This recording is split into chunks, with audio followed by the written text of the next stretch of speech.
कार्तिक के इस पवित्र महीने का लाभ दिया है। एक बार सभी यजमान के लिए जोरदार ताली बजाकर स्वागत वंदन अभिनंदन। भगवान यदि धन दे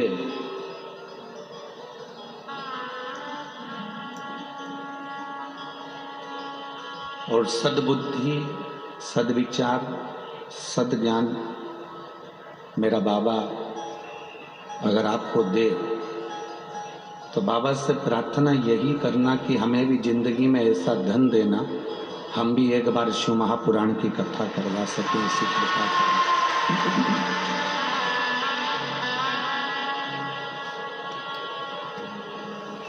और जब तक वो कृपा नहीं करता तब तक दुनिया का कोई काम नहीं हो सकता।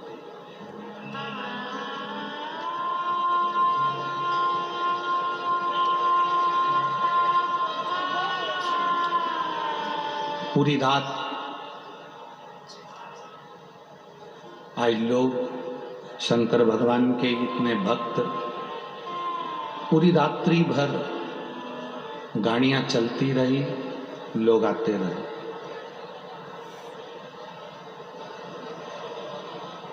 शायद धुलिया नगर का ये पहला ऐसा आयोजन होगा जिसके लिए पूरी रात चलकर लोग कथा के पंडाल में पहुंचे हैं।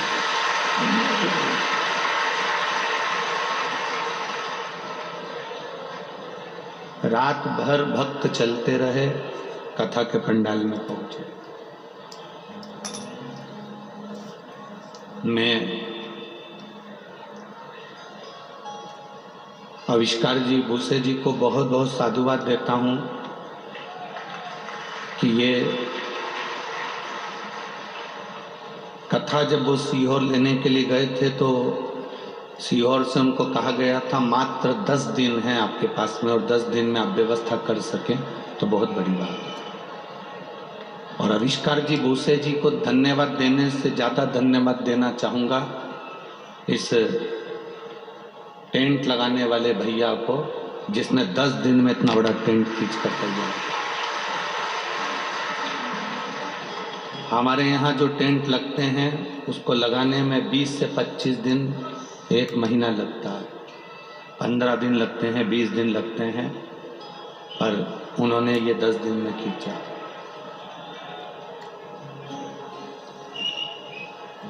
आविष्कार भैया कह रहे थे गुरुजी इसमें ये तो बाबा करने वाला है, पर इसमें ये सब जो पूरी टीम है, चाहे वो श्री बाला साहेब बदाने जी हों, अनूप अग्रवाल जी हों, चेतन जी हों, चाहे श्री सुभाष जी हों,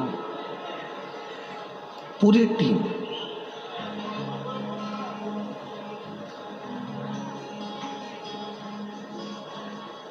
हमें तो कल मालूम पड़ा कि यहाँ ये श्री बाला साहेब बदाने जी का जो एक जनमानस में जो प्रेम है, साधारण गरीब लोगों की शिक्षा और उनका स्वास्थ्य, इनकी जो टीम कार्य करती है उसके लिए मैं माननीय बदाने जी को इसलिए धन्यवाद दूंगा कि आप इसमें सदा तत्पर जागरूक रहे। ये सहज मौका नहीं है धुलिया नगर वासियों के लिए, ये सरलता का विषय नहीं है कि 10 दिन में शिव महापुराण की कथा की तैयारी हो जाना और कथा हो जाना। आप लोगों का जो उत्साह धर्म के प्रति है, हम देख रहे थे श्री अनूप जी अग्रवाल जी को, जो जनमानस में तो लगे ही रहते हैं, मना नहीं, पर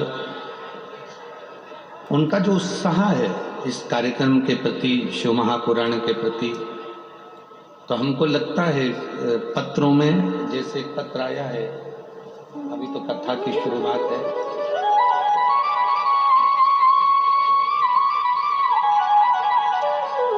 राजश्री सचेंद्र सिंह राजपूत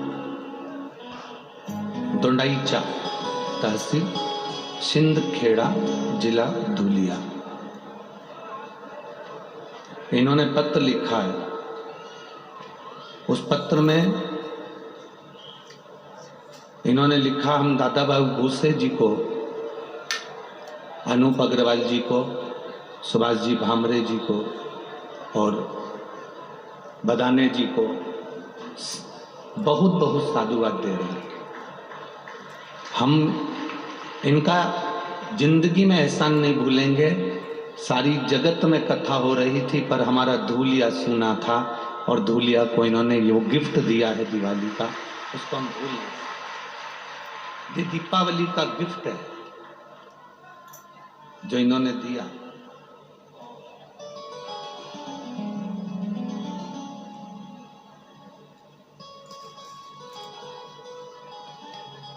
अब इन्होंने तो दीपावली का गिफ्ट आपको दे दिया,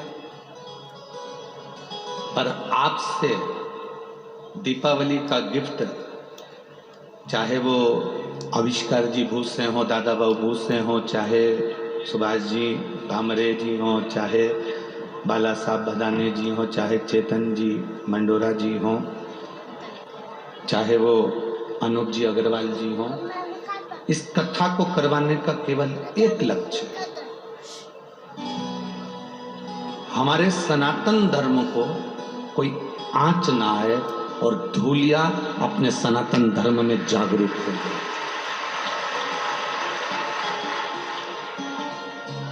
इसका कोई और दूसरा मुद्दा या कोई और क्रम नहीं, केवल सनातन धर्म की जागरूकता बहुत है।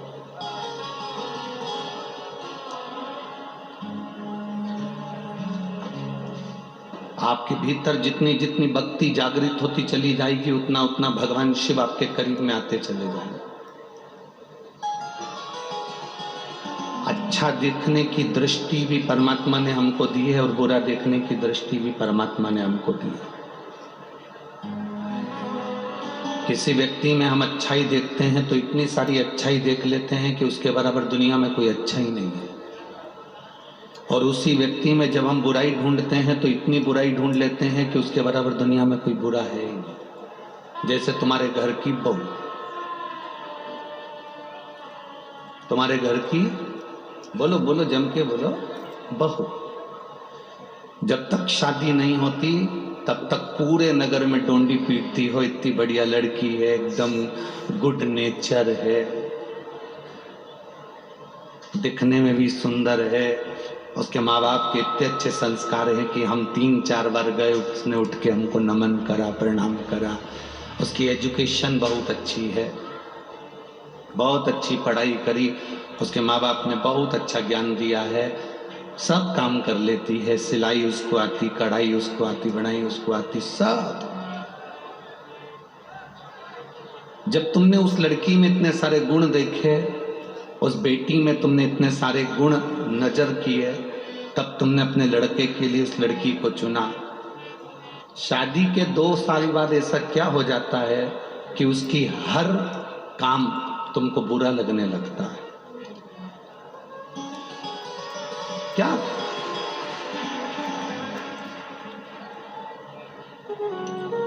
मतलब शास्त्र झूठ नहीं कहता, शास्त्र सत्य कहता है, इसलिए इसको सत्यम शिवम सुंदरम कहते हैं। गुण देखने की दृष्टि भी हमको परमात्मा ने दी है और अवगुण देखने की दृष्टि भी हमको परमात्मा ने दी। शादी के पहले लड़की को सास इतनी अच्छी लगती है, मम्मी बिल्कुल तुम्हारे जैसा नेचर है उनका, मेरी सास का इतना अच्छा नेचर है, इतना प्रेम करती है, मेरे को बार बार फोन लगाती है, हर 2-3 दिन में फोन आ जाता है। अभी तो हमारी शादी नहीं हुई पर इतना प्रेम हमारी सास का है। फिर बहू की दृष्टि में ऐसा क्या हो जाता है कि उसको सास प्रिय नहीं लगती, सास की दृष्टि में ऐसा क्या हो जाता है कि उसको बहू प्रिय नहीं लगती। भाई के लिए अपना भोजन छोड़ देता है, जब तक भाई नहीं आता तब तक भोजन नहीं करता। धीरे धीरे ऐसी क्या दृष्टि हो जाती है कि भाई का मुख देखना पसंद नहीं करता। ये 2 दृष्टि परमात्मा ने हमको दी है, एक अच्छा देखने की एक बुरा देखो। अच्छा भी आप इन दृष्टि से देखते हो और बुरा भी आप इन दृष्टि से देखते हो। हमारा तो शिव महापुराण में बस इतना सा निवेदन है, अगर आप किसी की बहुत बड़ाई कर रहे हो, बहुत प्रशंसा कर रहे हो, तो उसमें फिर बुराई मत देखो। गुलाब के साथ में थोड़े बहुत कांटे रहते हैं। हम गुलाब चुनने वालों में से हैं, कांटे चुनना नहीं जानते। थोड़ी बहुत बुराई सब में भरी पड़ी है। ऐसा कोई संसार का व्यक्ति बता दो जिसमें बुराई ना हो।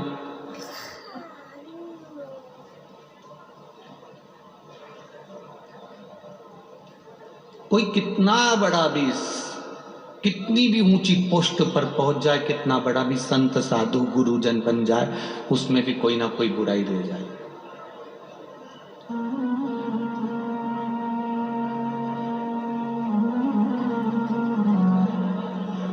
जिसमें बुराई नहीं है वो गौ माता कहलाई है। गौ माता के अंदर दुनिया की कोई बुराई नहीं है, इसलिए उसका जो गोबर होता है, उस गोबर की भी पूजन होती है, गोवर्धन बनता है।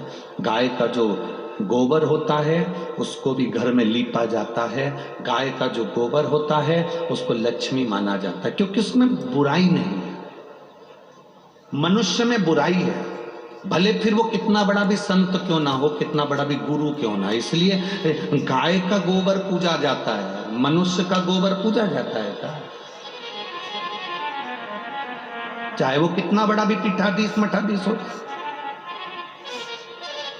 चाहे दुनिया के लोग उसके चरण धो धो कर पी रहे हो, चाहे दुनिया के लोग उसको अंबारी पिना रहे हो, पीतांबर पिना रहे हो, उसकी आरती कर रहे हो, पूजन कर रहे हो, तो भी मनुष्य का गोबर नहीं पूजा सकता, क्योंकि उसमें बुराई भरी हुई है। गौ माता की अंदर बुराई नहीं है। वो अपने बच्चे का दूध का हिस्सा तुमको पिला देती है, तुम्हारे लिए अपनी जान तक दे देती है, वो गौ माता।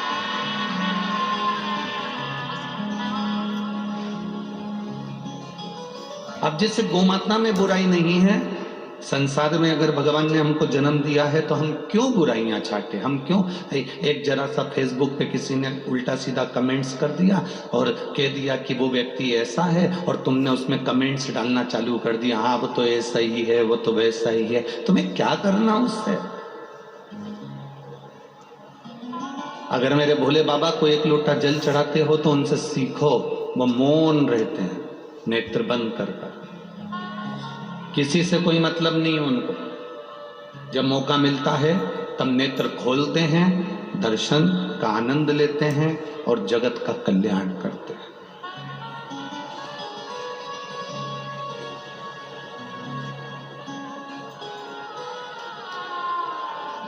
खाओ उतना जितना पचा सकते हो, कमाओ उतना जितना भोग कर सकते हो।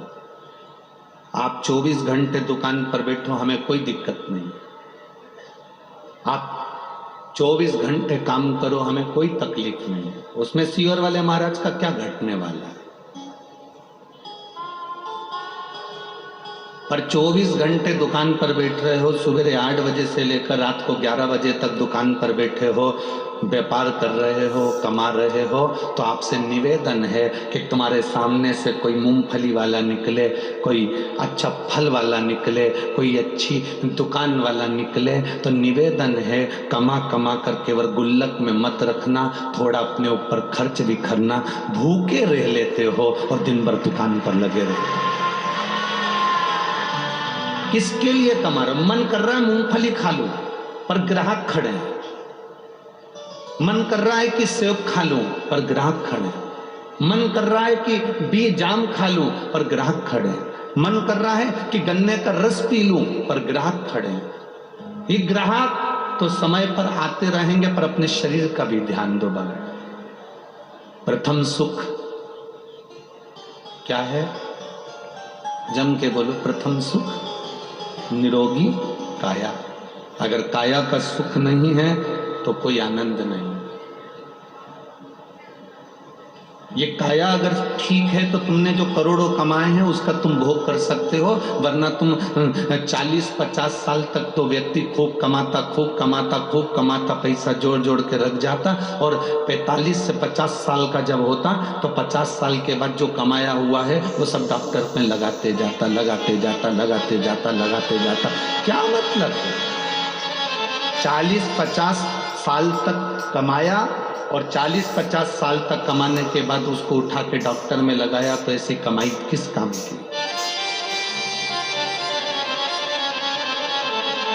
अपने प्रति जागरूक होइए। आप 1 रुपए का भी दान मत करो, हम कभी नहीं कहेंगे कि तुम दान करो। आप दान मत कर अपने ऊपर खर्च तो करो। तुम्हारा बेटा जिद करके एप्पल का फोन लेकर आ जाता है, तुम्हारा बेटा दीपावली पर 1 से बढ़कर 1 5,000 के कपड़े खरीद कर ले आता है, तुम्हारी बेटी 1 से बढ़कर 1 सूट लेकर आ जाती है, तुम्हारी पत्नी समय समय पर साड़ी खरीद कर ले आती है। केवल एक दुकान पर बैठने वाला और नौकरी करने वाला व्यक्ति एक ऐसा होता है जो 2 जोड़ कपड़े खरीदने के लिए भी 50 बार सोचता है। खेत में काम करने वाला किसान 50 बार सोचता है कि मैं कपड़े खरीदूं कि ना खरीदूं।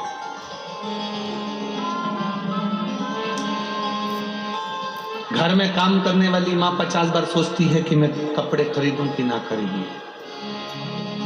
थोड़ा खर्च अपने ऊपर करो। धरा का धरा पे धरा की धरा रह जाता है। अपने ऊपर खर्च करो। हमसे लोग कह देते महाराज कथाकार को के इतना सोना वोना पहन के बैठना चाहिए, तुम इतना सोना वोना पहनकर बैठते हो। तो हम उनको कहते हैं जजमान ने दिया नी पहने तो क्या औलाद के लिए छोड़ के जाए? आज आप स्वयं, हम दूसरे की बात नहीं कहेंगे, अपने भीतर से प्रसन्न रहना सीखो। कोई दूसरा आपको प्रसन्न नहीं करेगा। माता कौशल्या के घर में राम जी जन्मे थे तो माता कौशल्या जी ने सबसे पहला काम एक किया था। जब माता कौशल्या जी के घर में राम जी का जन्म हुआ था तो कौशल्या ने सबसे पहला काम करा था, राम जी को रुलाया था। बोलो सही है कि गलत है? स्तुति पढ़िए। माता पुनि बोली सोमति डोली तजऊ तात या रूपा की जैसे सुलीला अति प्रिय शीला यह सुख परम अनूपा सुनी बचन सुजाना रोदन ठाना। कौशल्या जी ने कहा राम तुम जन्मे हो, मैंने भगवान से पुत्र मांगा था, तुम तो परमेश्वर बनकर जन्मे, मुझे बेटा चाहिए। तो भगवान ने पूछा बेटा कैसा होता है? तो के जन्म लेने के बाद छोटे हो जाओ और रोना चालू कर दो। कौशल्या जी ने जब राम जी से रोने की बात कही तो राम जी ने पूछ लिया कि माँ मुझे तुम रुलाना क्यों चाहती हो?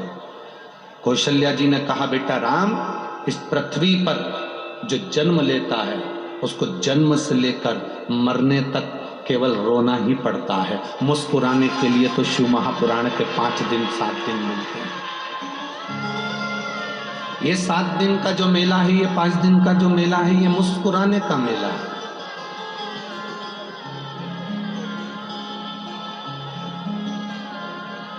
बहुत भीड़ हो रही है धुलिया में, हम नहीं जा सकते, हमारे बस की बात नहीं है इतनी दूर जाना, इतने ट्रैफिक में फंसना। जो इस कथा के ट्रैफिक में फंस जाता है वो नरक के ट्रैफिक में जिंदगी भर नहीं फंसता। हम नहीं जा सकते, हमारे बस की बात नहीं है भैया, बहुत दूर है।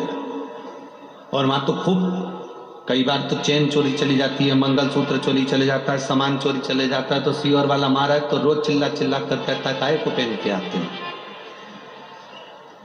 मेरे बाबा जैसे जाऊं ना, शंकर के पास कौन सा कीमती सामान है और जिसकी मर्जी हो चोर लो, जा एक का सांप चोर के बता, डमरू चुरा ले, और ज्यादा हो तो शरीर में लगी भस्म चुरा ले, रुद्राक्ष की माला, इसकी कौन चोरी करेगा?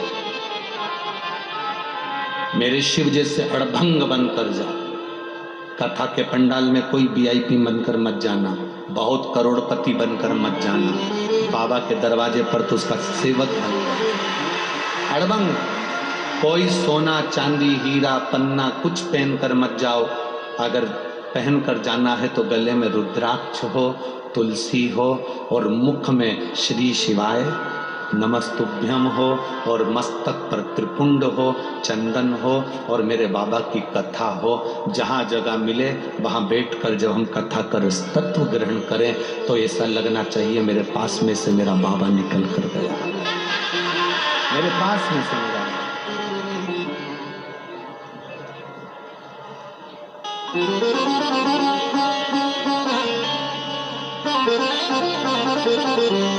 तुम्हारी जितनी कीमती वस्तु है घर छोड़ दो। 21 तारीख से 25 तारीख तक जब नासिक में कथा रहे, अपनी कीमती वस्तुओं को लेकर नहीं आना, छोड़ दो घर।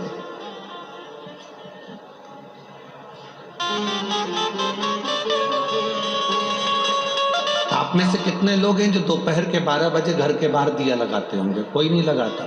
अंधेरे में दिए की जरूरत पड़ती है, सूर्य के प्रकाश में दिए की जरूरत नहीं पड़ती है। अंधेरे में प्रकाश की जरूरत पड़ती है, सूर्य के प्रकाश में प्रकाश की जरूरत नहीं पड़ती है। सोने चांदी की जरूरत जब तुम कहीं जाओ तब जरूरत पड़ती है, पर जब तुम सत्संग में जाओ, मेरे बाबा के दरवाजे पर जाओ, शिव तो खुद कुबेरेश्वर महादेव है, कुबेर भंडारी है, वो स्वयं बैठा है, तो उसको क्या दिखाना?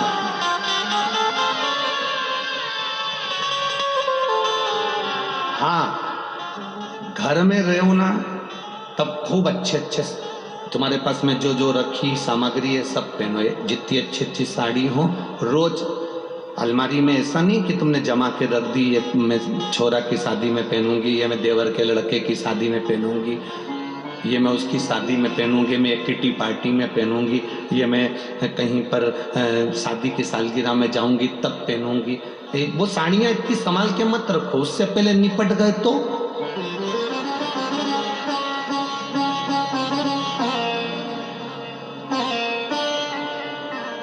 एक पत्नी पति के साथ घूमने के लिए गई विदेश, वहां से एक हार लिया नेकलेस, पति ने कहा पहन ले, पत्नी बोलती नहीं, जब अपनी शादी की सालगिरह आएगी तब पहनूंगी। रख लिया, इंडिया आ गई। भारत में आने के बाद में उसने पति ने कहा आज अपनी शादी की सालगिरह है पहन ले, पत्नी कहती है नहीं, अब देवर के लड़के की शादी निकल गई, अब तो मैं जब ही पहनूंगी। शादी होने वाली थी जून में, अप्रैल में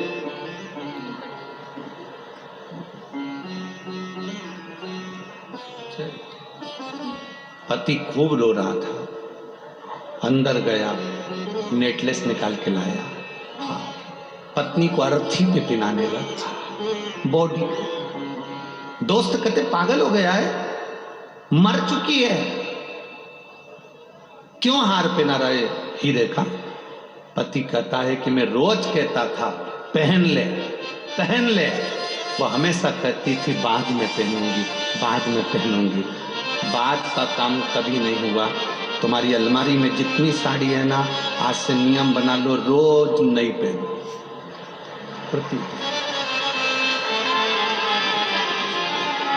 कहा गुरुजी हमें कौन देखेगा? कोई नहीं देखे। जो पति तुमको ब्याह कर लेकर आया है, वो भी अगर तुमको तुम्हारे रोज नई साड़ी में देखेगा तो परमेश्वर खुश हो गया, समझ लो। कहा करना उसमें क्या दिक्कत है? कोई जरूरी है कि दिवाली आएगी तभी गुजिया बनेगा? अरे बोलो, जम के बोलो जरा। दीपावली आएगी तभी चकली बनेगी, दीपावली आएगी तब मठरी बनेगी, दीपावली आएगी तब कुछ पकवान बनेगा? नहीं, दीपावली का इंतजाम नहीं करना अपन तो रोज कोई मौका मिल जाए गुजिया बनाओ, पपड़िया बनाओ, बर्फी बनाओ, चकाचक खाओ। कोई तुमसे पूछे आज कैसे बना ली तुमने गुजिया, तो तुरंत कह दो मम्मी सियोर वाला महाराज कहता है जिंदगी का कोई ठिकाना नहीं, जब मिले तब पाओ।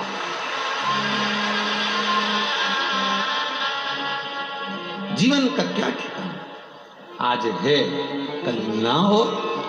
प्रत्येक क्षण प्रत्येक घड़ी अच्छे लोगों की संगत में रहो तो उसका फल मिलता जरूर। एक कथा आप लोगों ने सुनी होगी मंदोदरी।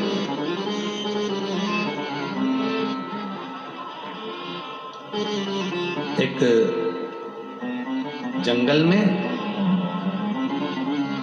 3-4 संत रहते थे, साधु रहते थे। संत साधु तन पे भस्म रमा लेते, मस्तक पर त्रिपुंड खींच लेते और भगवान की भक्ति में रमे रहते।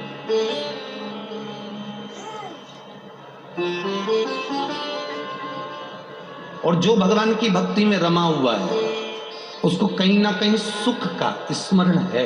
एक पत्र आया है, उस पत्र में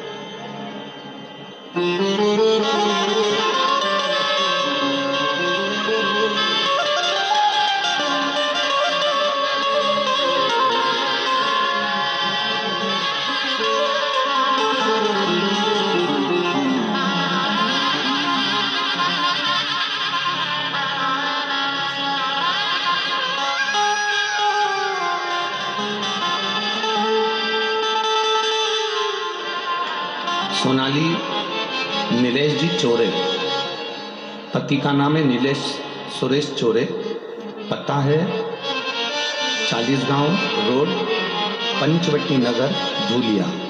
मोबाइल नंबर ये है, कहीं बैठी हो तो हाथ हिला सकती हैं। अगर कहीं बैठी हो तो अपना हाथ हिला सकती हैं। सोनाली नीलेश चोरे, पति का नाम है नीलेश सुरेश चोरे। मेरा मोबाइल नंबर ये है। मैं भोले बाबा का क्या गुणगान करूं गुरुदेव। मेरी 6 साल की लड़की है जिसके शरीर में माताजी निकली, चेचक निकला। माताजी निकली, 4 दिन बाद हमने उसको देखा तो वो बेसुध थी, उसको चक्कर आने लगे। बेटी को हमने अस्पताल में भर्ती कराया। 3-4 दिन बाद अस्पताल में उपचार शुरू हुआ। बेटी को जगह जगह तकलीफ हो रही थी। हमने डॉक्टर को बताया तो उसने उनकी MRI कराई तो बेटी का जो ब्रेन था, उस ब्रेन में जो नसें थीं उन नसों ने अपनी जगह छोड़ दी थी। उसे बेटी का ब्रेन ने काम करना बंद कर दिया। बेटी के ब्रेन ने काम करना बंद कर दिया। बेटी का ब्रेन बैलेंस लेना बंद कर दिया। जब ब्रेन बैलेंस नहीं लेता तो शरीर काम नहीं करता। हमारी बेटी पलंग पर पड़ गई। ना हाथ काम करता था, ना पुतली काम करती थी, ना कोई शरीर काम करता था, केवल श्वास आती थी। डॉक्टर ने कह दिया इस बच्ची की कोई गारंटी नहीं है क्योंकि इसके ब्रेन ने काम करना बंद कर दिया। ये बच्ची 6 महीने में भी ठीक हो जाए, 6 साल में भी ठीक हो जाए और जिंदगी भर ठीक भी ना हो, इसका कोई गारंटी नहीं। अब ये बेटी पलंग पर ही रहेगी और उठ नहीं सकती, इसका शरीर काम नहीं करेगा। चाहे तो आप हॉस्पिटल में रखें, चाहे तो अपने घर पर रखें। बेटी एक जगह से खड़ी नहीं हो सकती थी, पलंग पर पड़ी रहती थी, अपाहिज हो गई थी। पूरा समय निकलता गया, कई महीने निकल गए, साल पूरा निकलने को आ गया, पर बेटी तंदुरुस्त नहीं। अब करें तो करें क्या। जब बेटी का शरीर काम न करे, आईसीयू में पड़े पड़े, वेंटिलेटर पर पड़े, कब तक रखें। हमने भी डॉक्टर से कह दिया डॉक्टर साहब इसका कोई उपचार, इसको बॉम्बे ले जाओ। हम बॉम्बे दिखा लिए, पर बेटी का शरीर पलंग पर ही पड़ा रहता था। अगर कहीं आई हो तो हाथ हिला सकती हैं। बेटी का शरीर पलंग पर ही पड़ा रहता था। अब हॉस्पिटल में हमने बेटी को रखा, आईसीयू में रखा। क्या करें। किसी ने कहा कि शंकर भगवान पर जल चढ़ाया करो, और गुरुजी हम और हमारी बेटी रोज शिव जी को जल चढ़ाती थी। अब बाबा से लड़ाई इस बात की है कि बेटी को इतनी बड़ी तकलीफ कैसे आ गई। गुरुदेव आंखों में से आंसू बह रहे थे। पूरा महीना 2 महीना ऐसे ही चाहते चले गया। अब करें तो करें क्या, बेटी की हालत देखी नहीं गई। तब मैंने अपने भाई से कहा कि तुम मुझे जिस शंकर जी के मंदिर में अपन जल चढ़ाने जाते थे वहां चलते हैं। जाते जाते रास्ते में एक लेडीज मिली, जो हमेशा मेरे साथ मंदिर जाती थी, उसने कहा मैं अभी सीहोर गई थी, वहां से रुद्राक्ष लेकर आई थी। मैंने सुना है तेरी लड़की की तबीयत खराब है, रुद्राक्ष तू ले ले। मंदिर जाते समय गुरुजी कौन रुद्राक्ष हाथ में लेकर जाता है? मेरी पड़ोसन ने मुझे रुद्राक्ष दे दिया। मैंने अपने भाई को उसमें पानी में गलवाकर जल चढ़वाया। जल चढ़ाकर हम बेटी को लगाने के लिए लेकर गए। बेटी के मुंह में 2-2 बूंद डालना चालू करा, शरीर में लगाना प्रारंभ करा, और धीरे धीरे उस दिन पहली बार बेटी ने पांव और हाथ हिलाना प्रारंभ करा। बेटी ने जब पांव हाथ हिलाना प्रारंभ करा तो हमने डॉक्टर से कहा इसके शरीर में कुछ कंपन आया है। डॉक्टर ने कहा देखते हैं, जांच करी तो कहा वो तो वैसे ही हिला होगा। हमने बेटी को फिर पानी पिलाना चालू करा, धीरे धीरे जल देते गए, और बाबा की कृपा का हम क्या गुणगान करें गुरुजी। हमने डॉक्टर से कह दिया हमारी बेटी को हमारे घर भेज दो। हम घर लेकर आ गए। उस समय पर परमढ़ी महाराष्ट्र में कथा चल रही थी, प्रदोष काल का समय था, कथा सुन रहे थे। तब मैंने बेटी के कानों में हेडफोन लगाकर उस कथा को, परमढ़ी की कथा को, प्रदोष काल में जो कथा हो रही थी शाम के समय की, उस कथा को बेटी के कान में हेडफोन लगाकर चालू कर दी। मैं अपने काम में लग गई। उस हेडफोन को लगे लगे मेरी बेटी पहली बार चलकर मेरे पास आई। मेरे बाबा ने ये धन्यवाद देने के लिए आई हूँ कि मेरी बेटी अब पूरी तरह से स्वस्थ है, उसका दिमाग काम करना चालू कर दिया, चलना प्रारंभ कर दिया। डॉक्टर भी आश्चर्य में है कि ये बेटी कैसे चल सकती है, जिसका ब्रेन पूरा ब्लास्ट हो चुका था। ये शिव है, ओ भिड़ी शंभु।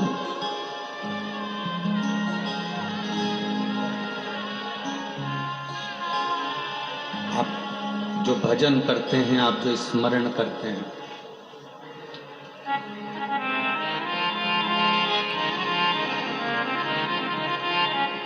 एक बच्चे का फोटो 3 दिन से आ रहा है,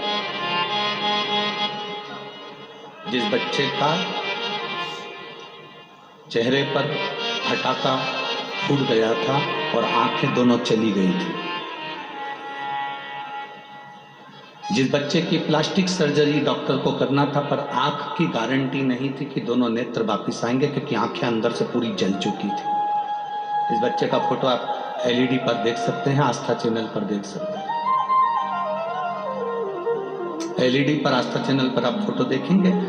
जिस बच्चे का पूरा चेहरा, जिस बच्चे की पूरी आंखें, डॉक्टर के हिसाब से हम प्लास्टिक सर्जरी चेहरे की कर देंगे पर बच्चे की आंखें नहीं आ सकती, नेत्र नहीं आ सकते, उस बच्चे की आंखें वापिस आना कठिन है। पर पत्र में लिखा, डॉक्टर हिम्मत हार गए। ये पत्र है समाधान अधिकार माली, शिरपुर धुलिया का। कहीं बैठे हो तो हाथ हिला सकते हैं। समाधान अधिकार माली, शिरपुर धुलिया, मेरा मोबाइल नंबर ये है। 18 मार्च को अपने परिवार के साथ बड़ी दीदी के घर में हमारा बच्चा गया हुआ था। वहीं पर पटाखा चलाया तो उसका पूरा चेहरा जल गया। 8 वर्ष का मेरा बेटा है, जिसको हिलेश माली कहते हैं। पूरा चेहरा जल गया। हम डॉक्टर के पास लेकर गए। डॉक्टर ने मना कर दिया कि बच्चे का तो पूरा चेहरा जल चुका है, बच्चे के चेहरे के पूरे फोपड़े निकल चुके हैं, आंखें पूरी अंदर जा चुकी है, बचना मुश्किल है। फिर भी हमने डॉक्टर से कहा थोड़ी बहुत तो आप ध्यान दो। डॉक्टर ने ध्यान दिया, हमें दूसरे हॉस्पिटल भेज दिया। हमने वहाँ पर गए तो वहाँ पर प्लास्टिक सर्जरी के लिए डॉक्टर ने बोला, पर आंखें ठीक होगी ये नहीं बोला। इसकी कोई गारंटी नहीं है, ये कब तक ठीक होगा, आंखें कब तक आएगी, कुछ नहीं कर सकते। तभी जिस ऑटो में हम बच्चे को लेकर गए थे वो ऑटो वाले ने ही कह दिया, सियोर वाले महाराज की कथा सुनते हो, जल चढ़ाओ। हमने शिव जी को जल चढ़ाया, डॉक्टर अपना काम करता रहा। हमने डॉक्टर से कहा इसकी प्लास्टिक सर्जरी अगर करोगे तो शरीर बेकार हो जाएगा और आंखें तो पूरी जा रही है। डॉक्टर ने कहा इसके सिवाय कोई तोड़ नहीं है। हमने प्लास्टिक सर्जरी को रोका। शिव जी पे चढ़ा हुआ जल लाकर बेटे के चेहरे पर छींटना प्रारंभ करा। हाथ लगा नहीं सकते थे। बेटे के मुख में जल देना प्रारंभ करा। और बाबा का मैं क्या गुणगान करूं गुरुदेव, बाबा बाबा है। ना प्लास्टिक सर्जरी की जरूरत पड़ी, आंख भी पूरी की पूरी वापिस आ गई और प्लास्टिक सर्जरी की भी जरूरत नहीं पड़ी। ये शिव है, ओ घड़ी शंभु। कहीं बैठा हो बच्चा तो व्यासपीठ पर आ सकता। शिव तत्व इसी को कहे, ओ घड़ी इसी को कहे।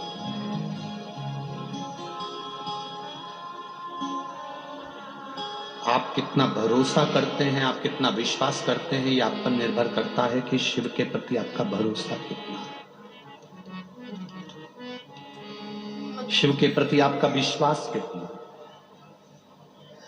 मेरी जीजियों, मेरे जीजाओं, मेरी बेटियों, मेरे भाई, मेरे बेटों, एक बात का स्मरण अपने अंदर जरूर रखना,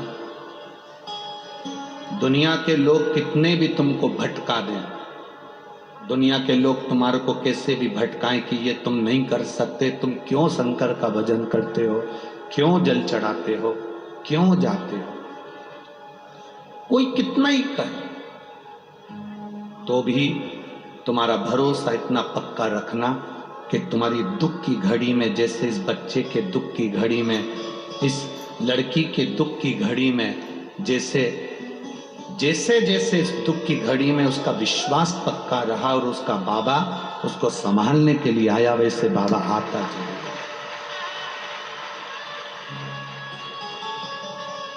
तेरी कृपा बिना न हिले एक भी लेते श्वास कृपा से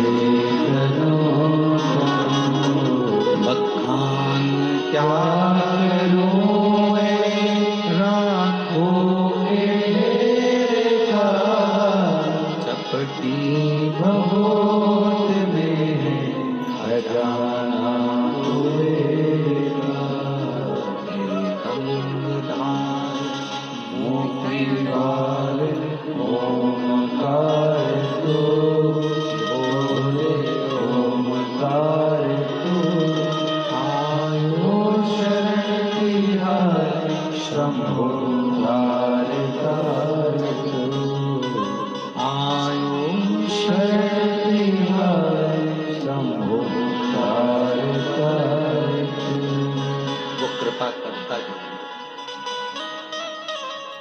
और धोलिया वाली जीजियों,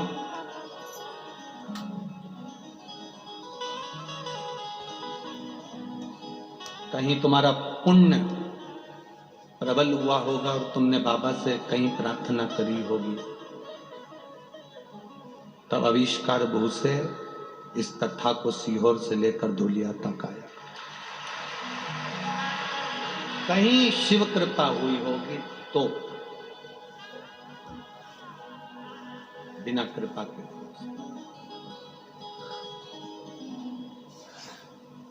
तुम्हारे भाग्य की प्रबलता है, तुम्हारे भाग्य की प्रखरता है।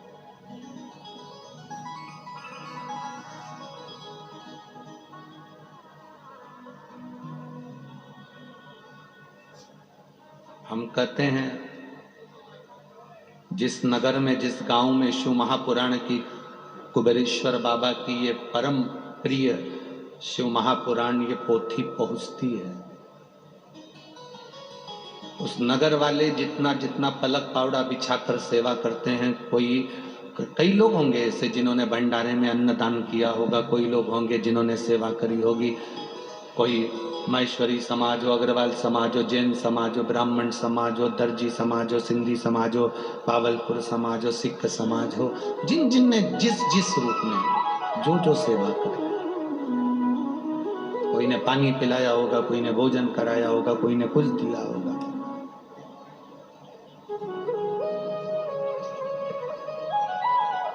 प्रतीक्षा करना,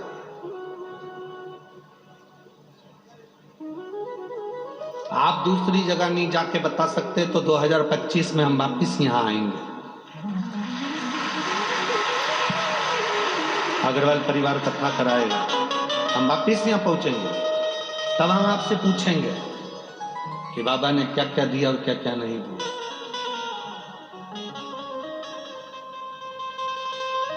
वो देता है पर कहता नहीं। दुनिया के लोग देते हैं तो 50 बार कहते हैं, वो देता है पर कहता नहीं।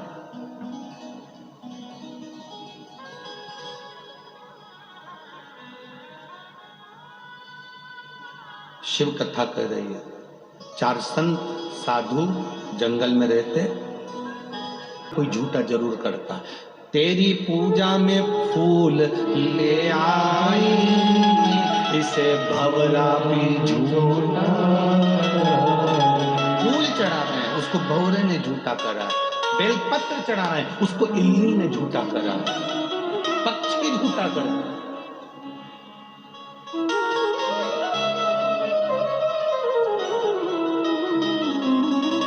तो किसी ने पूछा जल झूठा है, भगवान स्वीकार करते हैं? हाँ। दूध झूठा है? हाँ, भगवान स्वीकार करते हैं। हाँ। फूल झूठा है, भगवान स्वीकार करते हैं। हाँ। जब इतने बड़े मनुष्य जैसे झूठेले को भगवान स्वीकार कर रहा है, तो ये जल, दूध और फूल क्या लगे? बोलो तो रही चीजें सही बात है कि गलत बात है?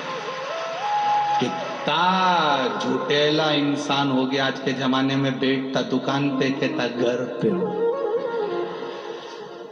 पत्नी पूछ रही कहां तक पहुंचे? बस यहीं तक पहुंच गया हूं, पुल के नीचे बस। और मालूम पड़ा 5 किलोमीटर दूर। झूठेला, कितना झूठेला इंसान। पत्नी रोज पति से पूछती है मैं कैसी लग रही हूं। कितना झूठेला पति, रोज कहता है एकदम नंबर 1।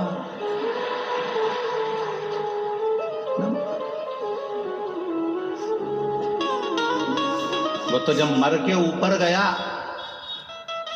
तब उसको नरक में भेजा। तो उसने भगवान से कहा मैंने रोज शंकर जी को 1 लोटा जल चढ़ाया था, मैंने रोज भजन करा था, भूखे को भोजन कराया, प्यासे को पानी पिलाया, फिर मुझे नरक क्यों भेजा जा रहा है? तो चित्रगुप्त महाराज ने कह दिया तूने रोज प्रतिदिन झूठ बोला। मैंने कभी जिंदगी में झूठ नहीं बोला। कहां था झूठ बोला? तेरी पत्नी तैयार होकर तेरे सामने आती थी और तुझसे पूछती थी मैं कैसी लग रही। बोल क्या बोलता था? अच्छी लग रही है सब बोलता था। दिल से बता तुझे अच्छी लगती थी?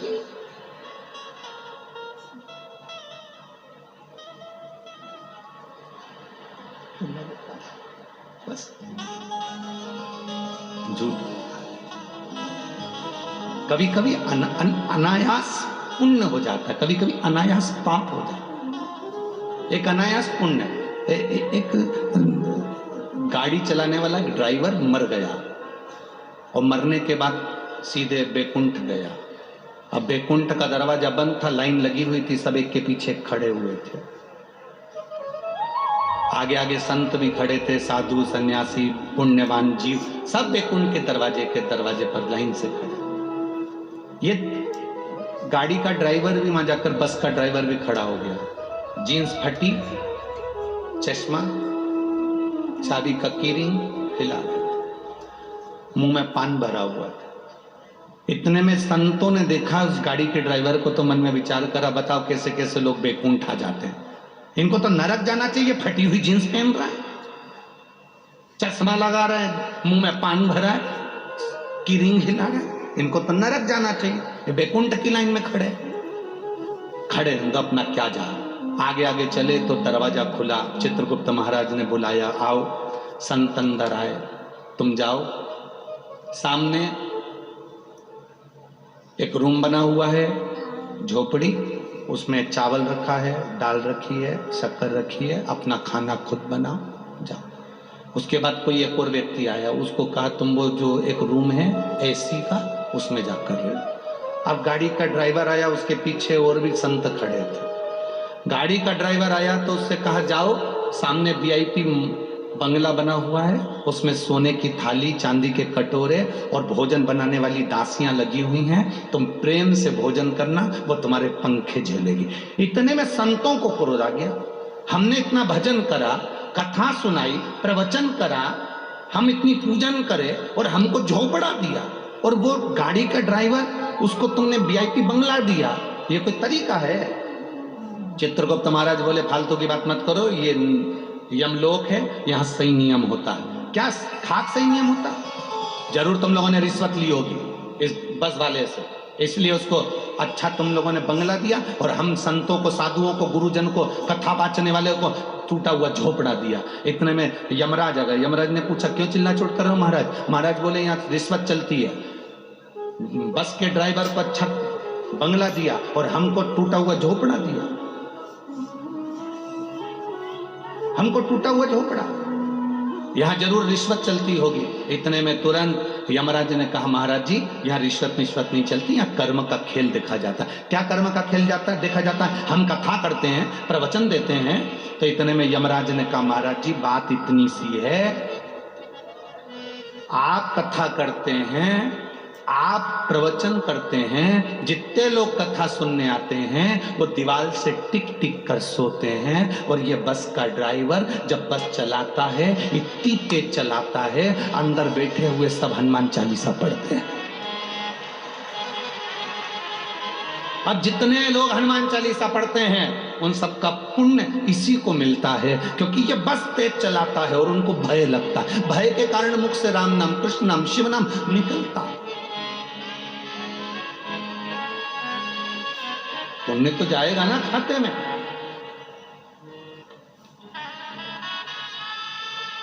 एक यहां पर एक कोई बच्चा है राम बदाने, जिसने अपने नगर से गांव से कथा स्थल तक लगभग 500 से 700 या 1000 गाड़ियां निशुल्क चलाई हैं आने जाने के लिए।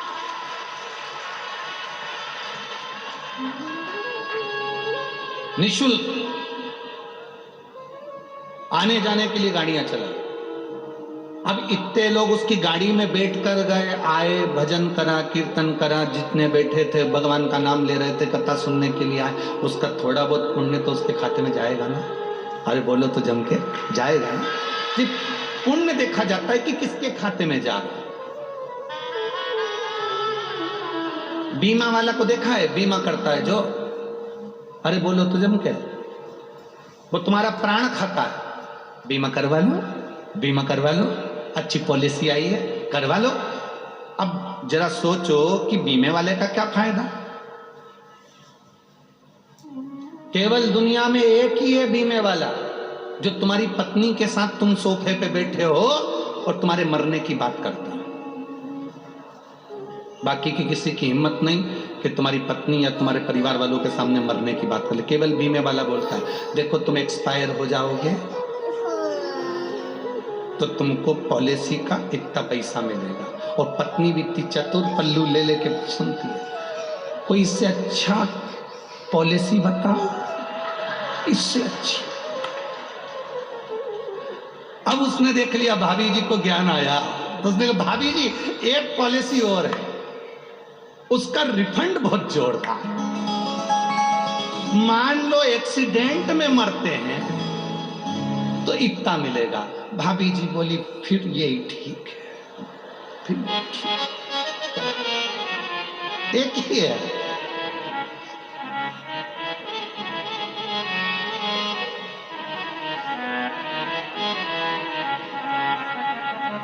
अरे भाई बीमे वाले का क्या फायदा होता है? तो का बीमा करवाते हैं तो उसका जो कुछ 1-8% छोटा सा पैसा उसके खाते में आता है। जो इतने भक्तों को ये दादा बाबू भूसे हो, आविष्कार जी हो, अनूप अग्रवाल जी हो, बाला साहब बदाने जी हो, सुभाष जी भामरे जी हो और चेतन जी मंडोरा जी हो, ये अगर कथा करवाए हैं, इतने भक्त कथा सुन रहे हैं तो इसका थोड़ा पुण्य इनके खाते में जरूर जाता है। ये निश्चित जो करवा रहा है। अब शिव कथा कर रही है, कुएं का पानी भरा ले गए। अपने मन में ये विचार मत लेकर आना कि हम जल लेकर जा रहे हैं, किसी ने कह दिया घर का पानी ले जाओगे झूठा रहेगा, ऐसा रहेगा वैसा रहेगा, उसको कह देना मनुष्य तो पक्का झूठा ही तो है। जब भगवान इस मनुष्य जैसे झूठे व्यक्ति को स्वीकार कर सकते हैं तो भगवान मेरे घर का एक लोटा जल भी स्वीकार कर सकते हैं। झूठा ही तो मनुष्य है।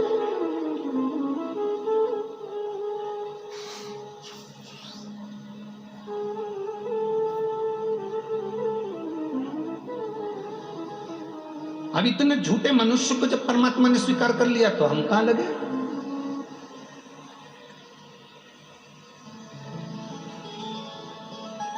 इतने झूठे मनुष्य को अगर परमात्मा स्वीकार कर रहा है तो अपना कहां लग रहा है, कहां पहुंचे? विचार करो।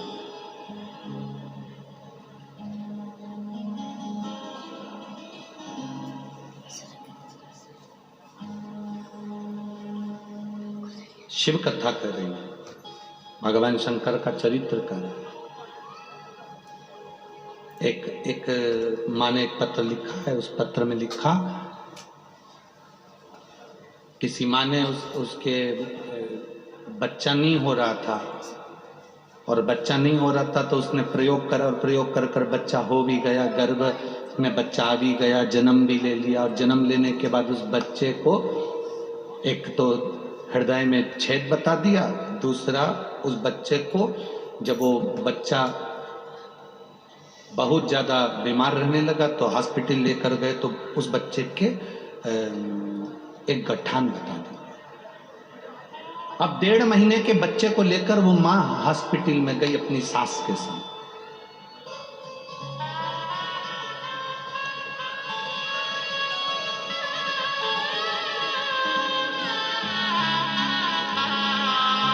अब उस बच्चे को लेकर जब वो हॉस्पिटल में पहुंची,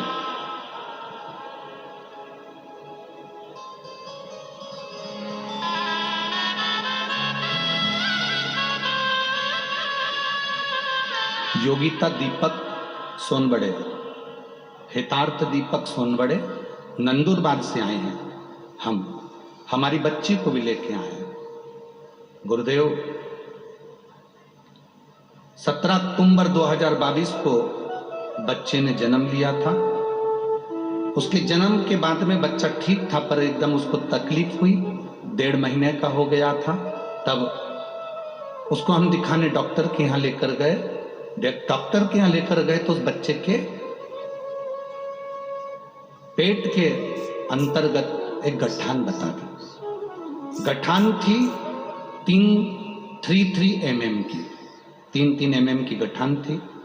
डॉक्टर ने कहा इसका ऑपरेशन करना पड़ेगा और ये गठान बच्चे के निकालना पड़ेगी, इसलिए इसको तकलीफ हो रही है। दूसरे हॉस्पिटल गए, वहां पर भी गठान बताई। तीसरे हॉस्पिटल गए, वहां पर भी गठान बताई। अब करें क्या? 1.5 महीने की बच्ची, उसका ऑपरेशन बड़ा कठिन। तब मेरी सास ने कहा इस बच्ची को तो अपन शंकर जी को ही दे दो। हम शिव जी के मंदिर पर उस बच्ची को डॉक्टर को दिखाकर वापस लिया है, हॉस्पिटल में हमने ऑपरेशन नहीं कराया। रोज शिव जी को जल चढ़ाते, दूध चढ़ाते, उस दूध को लेकर आते, बच्ची को 2 बूंद दूध पिला देते। 1.5 महीने की बच्ची को पानी कहां पिलाएं, दूध पिला देते। कटोरी में जो दूध बचता था उस दूध को मैं खुद पी जाती थी। मां लिख रही है उस दूध को मैं पी जाती थी, क्योंकि एक बार गुरुजी आपने कथा में कहा था बच्चा अगर जल नहीं पी सकता तो उस जल को मां पिए, मां के स्तन से जो दूध निकलेगा उस दूध में वो जल मिला हुआ आएगा और बच्चा ठीक होगा। मैंने उस दूध को पीना चालू कर दिया, शिव जी के जल को पीना चालू कर दिया। और गुरुदेव मैं बाबा का क्या गुणगान करूं। हम दूसरी बार बच्चे की जांच कराने के लिए गए तो 22 दिन के बाद मालूम पड़ा कि बच्चे की गठान गल चुकी थी, उसके गांठ नहीं। 1.5 महीने के बच्चे का ऑपरेशन कराएं तो कराएं कैसे? एक विश्वास, एक भरोसा, एक दृढ़ता। मेरे भोले तेरा सहारा है,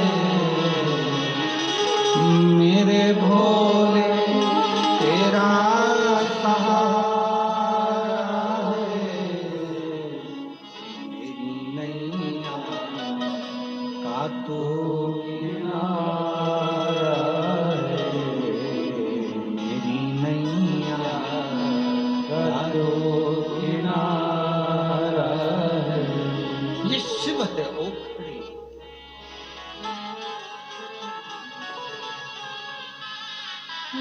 इसलिए शिव कथा कर, अरे लुटा दिया भंडार काशी